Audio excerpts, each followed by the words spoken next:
Okay, I wanted to talk about next some of the emails that I have been receiving so that we could talk and get to some of those. Here we go. Dear Gary, I know that men like sex a lot more than women, so it's important for me to make sure my husband is happy with his sex life. My problem is that after 12 years of marriage, it can get kind of stale. And my husband really wants to spice it up. But I'm not comfortable, honestly. I'm really quite uncomfortable with some of the things he asks of me. He says I'm not giving our sex life a fighting chance, and I don't know if he's right or wrong. Am I supposed to just go along with it and hate it? I told him that won't be good either for me or for him. Help me, please. Well, a couple ideas. First rule of thumb that I've always believed in is, think about it. Anything trying sexual play with your spouse is great. It's on limits, it's fine. However, there's two things that you want to consider. You should not do anything that is going to be painful or humiliating. Remember those two things. Now, if what he wants to try is either humiliating, embarrassing, or painful for you, that doesn't mean that you just say no. It means let's try something else that is not humiliating and that is not painful.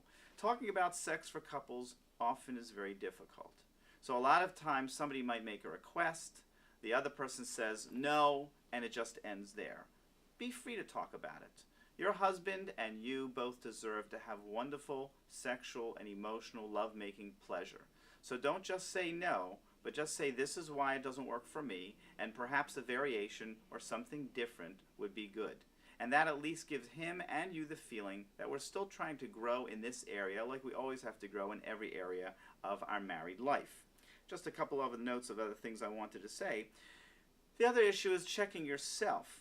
In other words, a lot of times the question becomes, well, what's humiliating to one person might not be humiliating to the other person.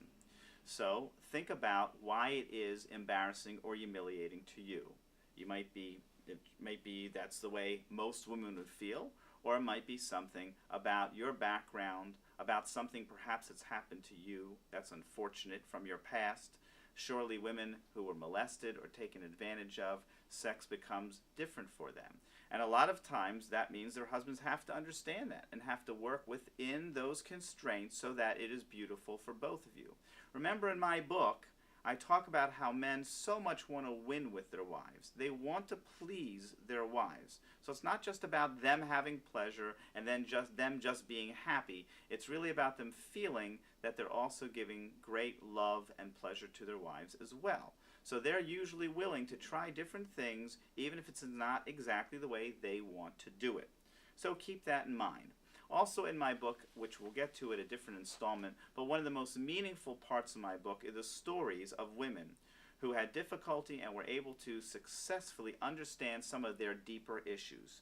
After so many years in therapy helping people, I've always wanted to try to get people to understand themselves on a deeper root level. I do that with everybody, whether it's the victim of cheating or the cheater, him or herself, because I want them to make a paradigm shift and understand themselves, and I work hard to help them do that.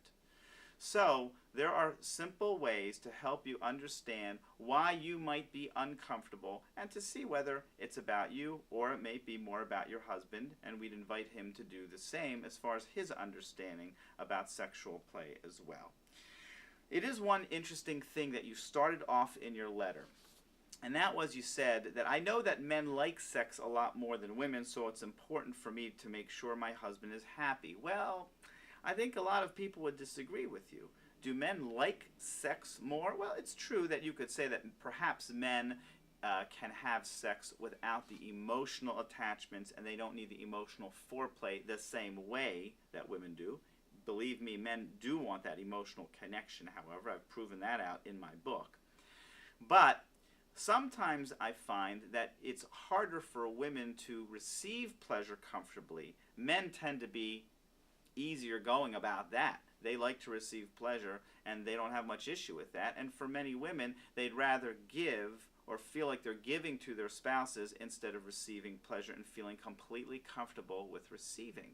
So I go to great lengths, of course, in my work, in the book, to explain how you can achieve greater sex, greater lovemaking with your husband and yourself, understanding both your body and his, and the psychology of you and him also in the bedroom.